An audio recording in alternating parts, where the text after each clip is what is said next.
Heads up that this episode includes language including liberal use of the F-bomb and frank descriptions of sex that some folks might find objectionable. Consider yourself warned. How do you define a good day?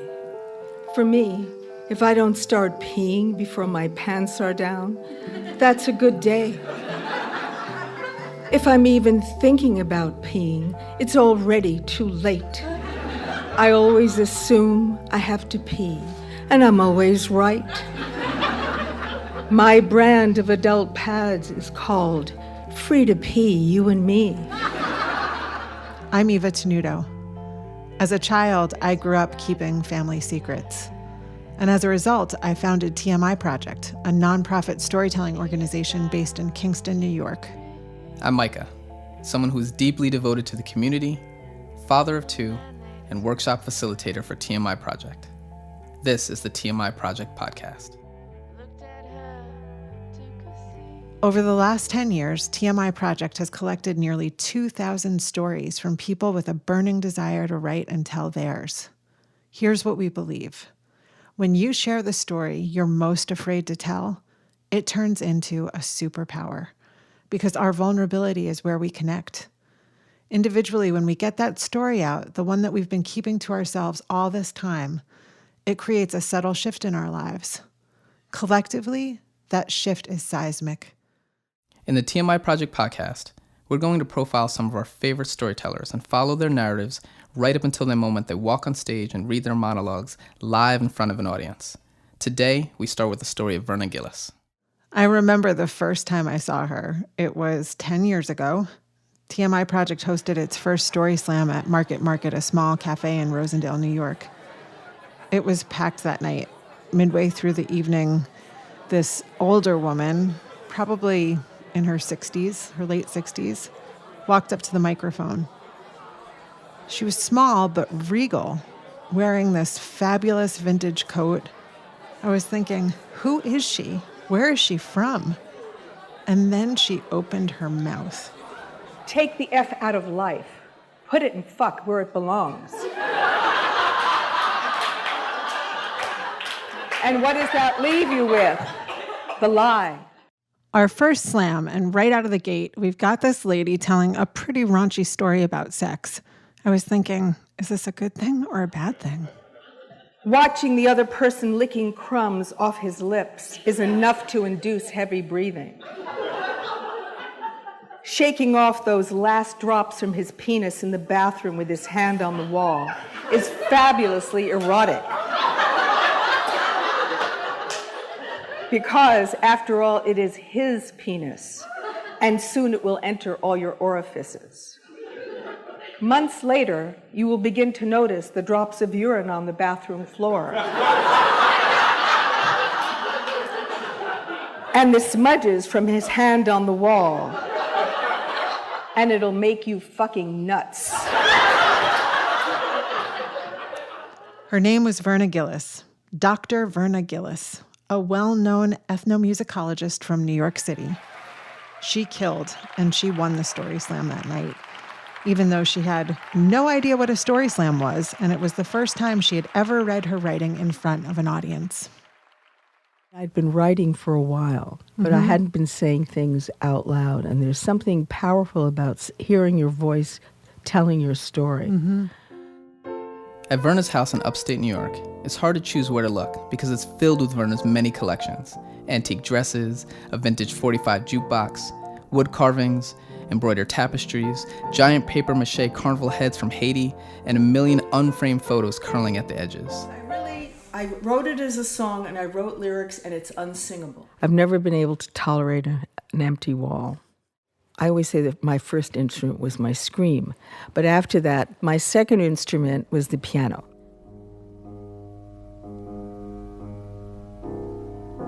Home was a mixed bag. My mother was a doctor. She was a very out-in-the-world person. She had come here from Europe. We grew up knowing that my maternal grandmother had been, quote, buried alive by the Nazis. So my mother was a classic rageaholic. Hearing her key in the door, you never knew who you were going to confront.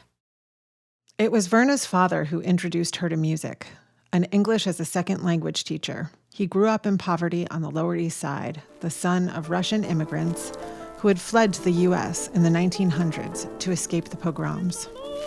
My father always wanted to take piano lessons, but my grandmother didn't think it was necessary for a boy. But what he lacked in formal education, he made up for in deep and informed listening. And my father's musical tastes ended at Debussy. Up to that, he knew everything. We'd sit in the car listening to the radio. He knew who was conducting. He knew who the soloists were.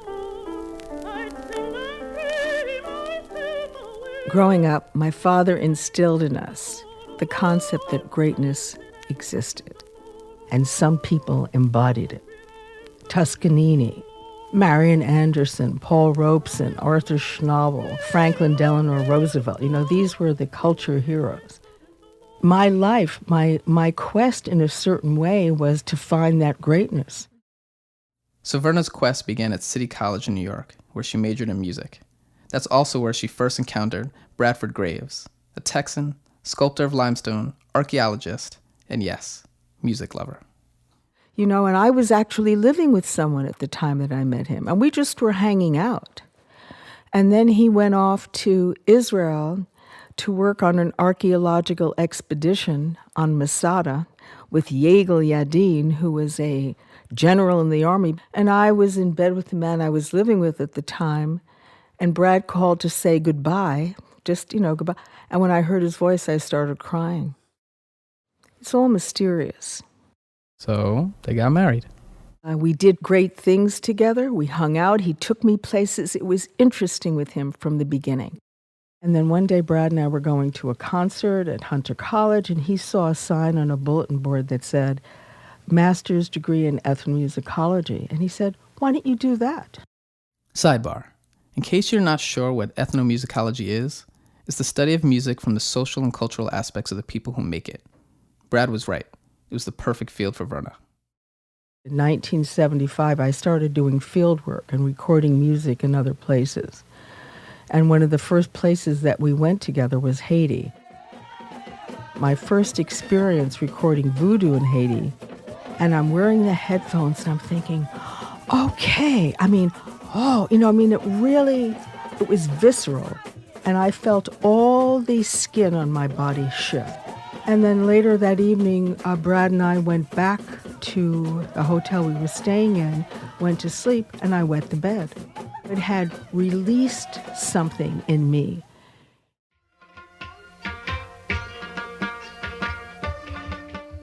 Between 1973 and 1979, Verna recorded more than 25 albums.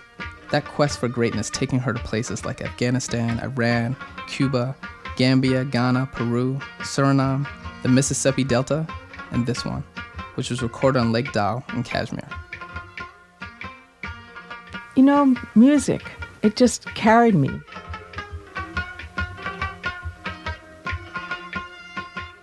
In 1979, Verna decided to stop doing field work. Instead, she figured out a way to bring her quest for greatness home when she opened a 2,000-foot performance space on West 52nd Street called Soundscape Presents. One of the first multicultural music venues in New York, and a playground for musicians across cultures to come together. The New York Times Magazine called her the melting pot muse, and the closest thing the genre known as world music has to a doyen. In a certain way, all the musicians that I've worked with, I've fallen in love with what they do. And I remember those moments with each one of them. When I was a child, one of my fantasies, we all have fantasies, was that I wanted to be a conga player. And when I was 17, I bought 2 congas. I sat in my little apartment and played along to records.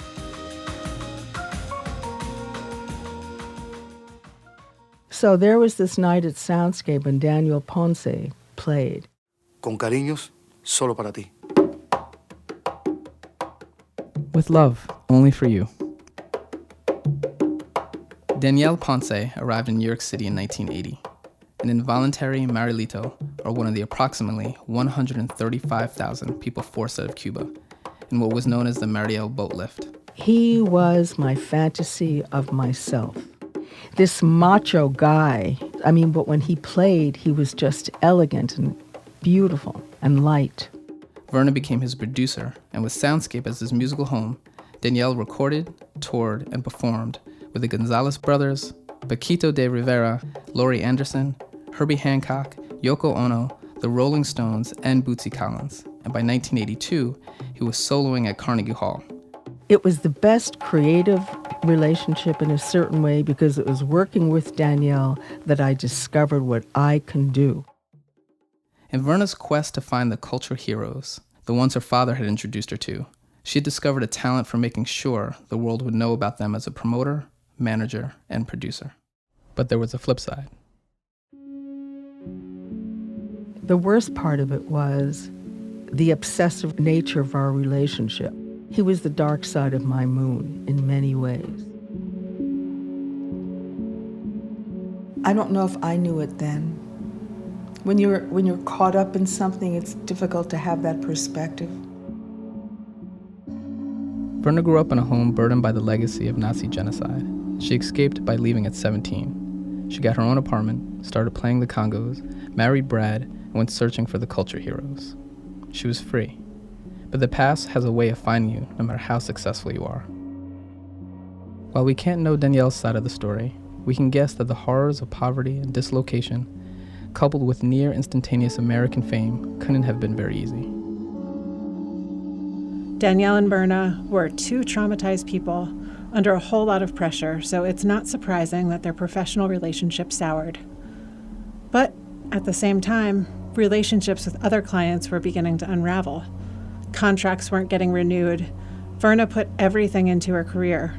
It was her shield, but that wasn't working anymore. I didn't have a life beyond my work. Mm-hmm. I had no identity. And going into menopause, it's hormonal havoc. It'll kick you in the ass. I always knew that I was like an alcoholic, but with food. And as I say, I was the only person I knew who could eat on cocaine. You know what I mean? The addiction overran everything. The thing about addiction is that you can live with it for a really long time. Sometimes it feels like an ally, something to get you through. But all the time, it's really ravaging you. And as easy as it is to keep things status quo, sometimes your hand is forced. That's what happened with Verna. But before she could move forward, she had to look back. You know, when I was growing up, being overweight was considered a moral issue. My mother also had an eating disorder. My body became her domain. Mm-hmm. And from very young age, she put me on diet. Then at age 22, a doctor put me on amphetamines. Whew. I lost 100 pounds in 8 months. And actually, after I lost the weight, he said, now you can just eat normally. Normally, okay. What did I know about normally? Yeah. Exactly. You know, I had all these emotions and I needed to put words to them, to make sense of them, to channel them somewhere, where all I really needed to do was just scream. Verna and Brad's marriage had lasted through the ups and downs of the Soundscape years, her addiction, and the aftermath. The key to their success, according to Verna, was their independence. Two ambitious artists with demanding careers. They spent on average 1 night a week together. We had our version of the unplugged Sunday. We didn't get dressed, and Brad played music the whole day. You know, it was nice. It was the day we were married. It was 1998. We were at Asia Society in New York going to hear a concert of Qawwali music. And he flew down the stairs and died of a heart attack. It was that way. Some people said how it must have been terrible not to be able to say goodbye. And at that time in my life, I thought, how does one do that? You know, it's kind of like learning to walk again.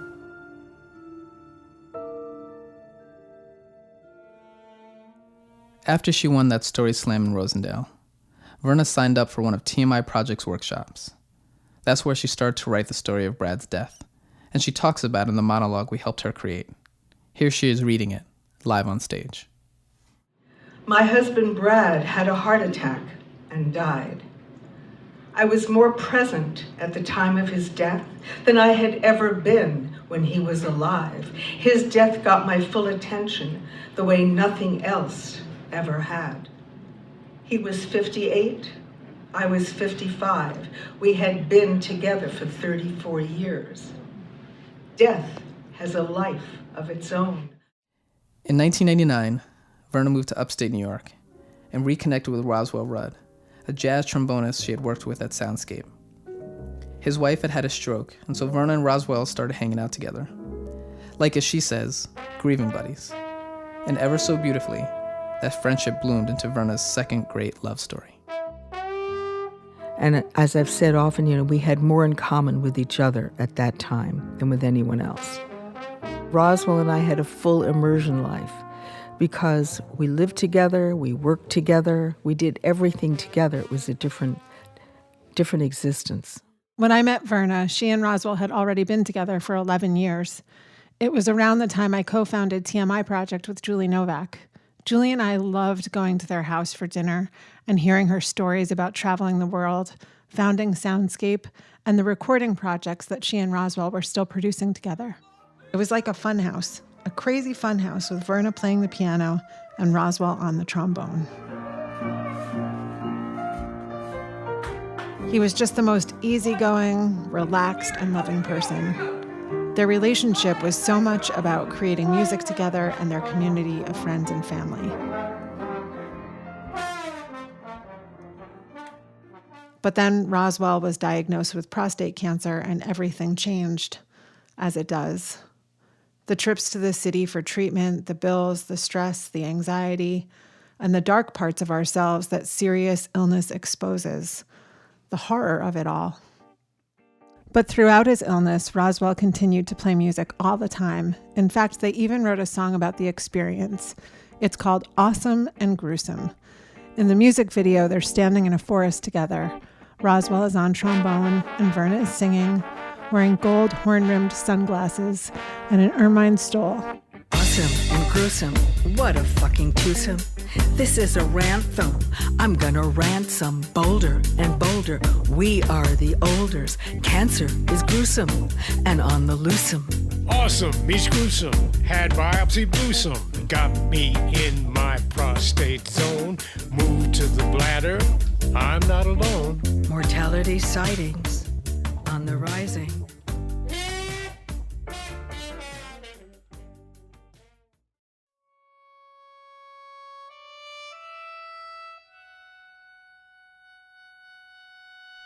But the disease kept progressing, and when he stopped playing music, we knew he was almost done.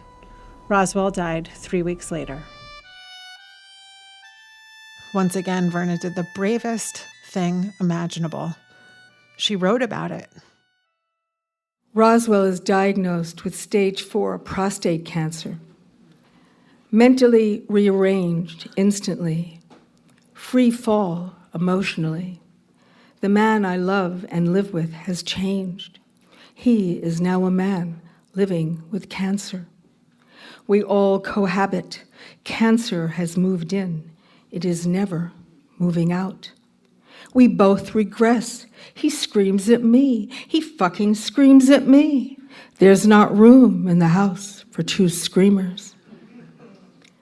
Cancer enters us into a huge and ever-expanding club that no one wants to belong to. Oh, for the day when the C word meant cunt. Sometimes you learn what you think by what you say or by what you write. You know what I mean? It helps you unfold. It helps you download. It gets us out of ourselves. Anything that helps you find your voice in whatever it is. Over the years, Verna wrote and performed multiple stories with us. Eventually, I worked with her to bring it all together for a solo show, Tales from Geriatric Park on the Verge of Extinction, which won Best Comedic Script at the United Solo Festival in 2014. Most recently, we brought her back for a command performance at our annual fundraiser. Here she is reading her full monologue in October 2019. I gave myself a big surprise party for my 75th. If you don't think turning 75 isn't one big fucking surprise, just wait.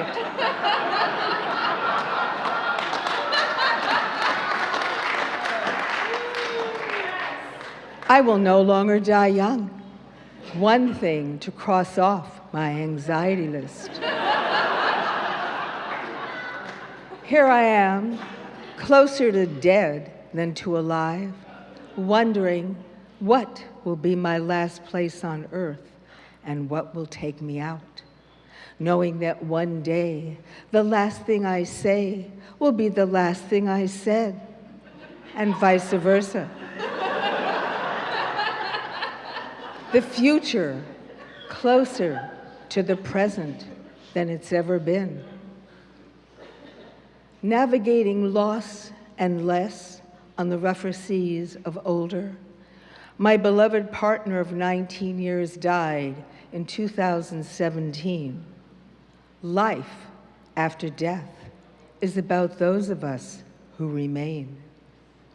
Death is a life-changing experience. In the last stages of his decline, I could judge my emotional health by whether or not I got it on with telemarketers. One day it was a rage aria. I slammed down the phone on the last motherfucker piece of shit. The phone rang again. He was calling me back. Suck my cock! Suck my cock! I started seeing a grief counselor. I asked her about her group. I'm not sure they'd get you, she said. Get me? I asked. Well, you do curse a lot, she said. That's true. I do. I acknowledged. However, I'm socialized. I'm civilized. I don't tell anyone, go fuck yourself, or fuck you, unless they deserve it.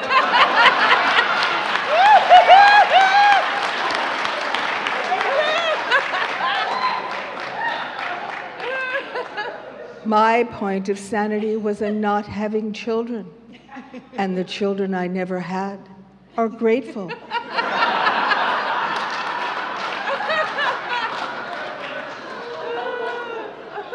A friend posted a photo on Facebook of a group of us from the previous evening. I click on the link, look at the photo, and I'm not in it. And then I see a woman wearing exactly the same clothing I had been wearing. A holy fucking shit moment.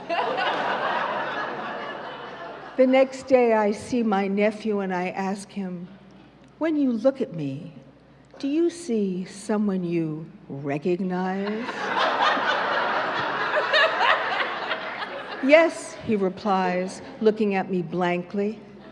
Later, he emails to say that often he doesn't understand where I'm coming from. Wait 30 years, he will. I'm going to tell you the worst thing you can say to an older person. You've never looked better. I asked my gynecologist, why do I still have a vagina? I don't know, she said.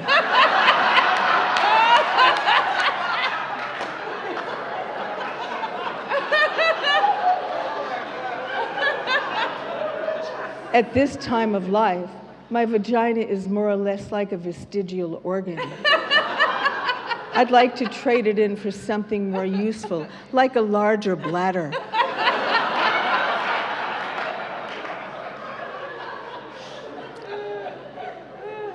When I was a child, I thought that old age was an affliction. I would see groups of old people sitting outside on chairs. They looked shriveled. They had their own particular smell. I would hold my breath when I passed them, not wanting to catch whatever it was that made them look that way.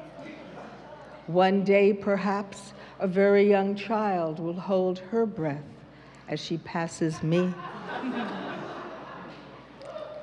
The 11-year-old daughter of a friend was visiting, and she told me that her parents will not allow her to have an iPhone. They think she's too young. She then looked at me quizzically and said, "How old were you when you got your first iPhone?" 65, I replied.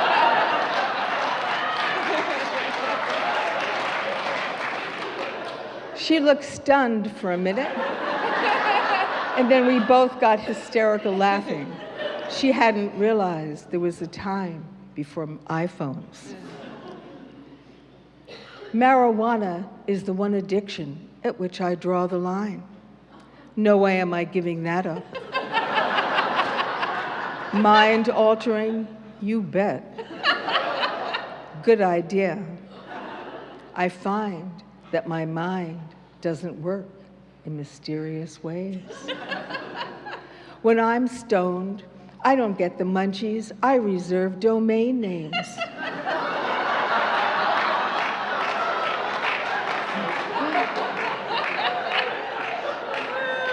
My most recent is shitgoddammotherfucker.com. There's a song in there somewhere. My new practice is called mindlessness.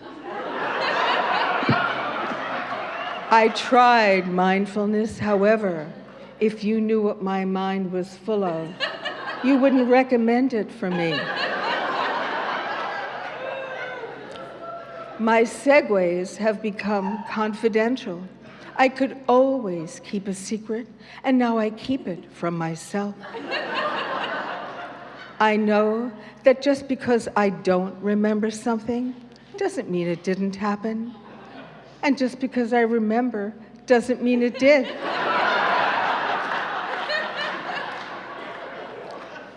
Long-term memory is part of this time of life. So I suddenly remembered, and now will share with you the story of my first blowjob.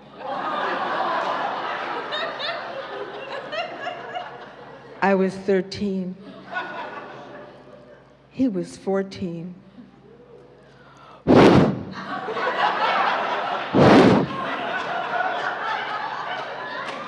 He loved it.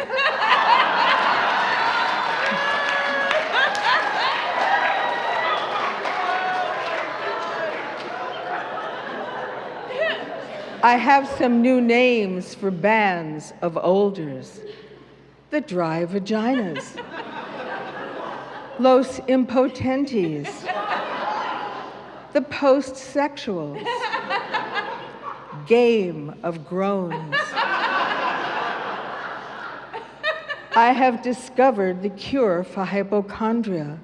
Live long enough and it all becomes real. Everything is as it never was. What happened to the burning bush that used to be between my legs? All I know is the bald eagle has landed. The hairs on my legs made off with my libido, and the hairs under my arms have migrated to my chin. My new bra size is 36 long.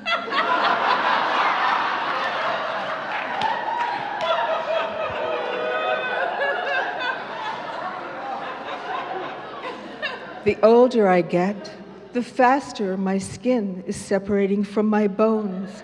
I realize that if I were to stand on my head, I would suffocate. However, if I could have stood on my head, my whole life would have been different. 60 is the new 60. 77 is the new 77. We are the olders. I'll toke to that. At this very moment, all of us here are the oldest we have ever been.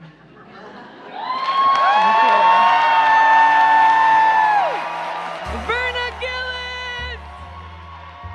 The one and only. After a lifetime as a producer promoting the careers of other artists, Verna found greatness again, this time in herself. It's being engaged. You know, I think that that's the bottom line, is you find something that really engages you. You know, that sense of connection, the kind of thing that keeps you from floating out into the atmosphere.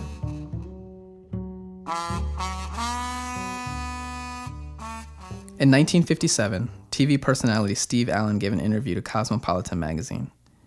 He recounted a recent conversation in which he told a friend that the subject matter of most comedy is tragic. The friend said, "Do you mean to tell me the dreadful events of the day are fit subjects for humorous content?" Steve Allen said, "No, but they will be pretty soon." Howdy. This may turn out to be National Smoked Ham Week or something. In other words, jokes about the things that depress us are funny, so long as a certain amount of time has passed. Steve Allen turned it into a little formula. Tragedy plus time equals comedy. So that's the theme. For the remainder of the series, we'll be sharing a collection of humorous monologues about things that definitely weren't funny at the time. I always say that I know I'm in deep shit if I don't want salad and I can't laugh. Laughing is an indication to me that it's okay. Keep listening for our next episode. I'm Eva Tenuto. And I'm Micah. This episode was produced in partnership with Radio Kingson, written, edited, and produced by Haley Downs, and mixed by Marlan Barry. Our Director of External Affairs is Sarah DeRose, and our Operations Manager is Blake File. Special thanks to Radio Kingston, Ida Hakkila, Nate Brogan, Manuel Blas, and Kashka Glawaska. And last but not least, thank you, Verna Gillis, you magnificent woman. Our theme song is Secrets by Edison Woods. For a full list of featured songs, visit tmiproject.org/podcast. We will also find a special writing prompt so you can start telling your story. Here's the part where we ask for your help. If you like what we're doing, please subscribe, rate, and leave a review wherever you get your podcasts. It really helps. TMI Project is a nonprofit organization, and we rely on the generous support of our listeners. Help us continue to create radically true stories that have the power to change the world. Make a donation today. And if we've inspired you to tell your own story, join us this summer at Omega Institute in Rhinebeck, New York. Micah and I will be teaching a TMI Project True Storytelling Workshop August 23rd through 28th. You can find the details on our website, tmiproject.org.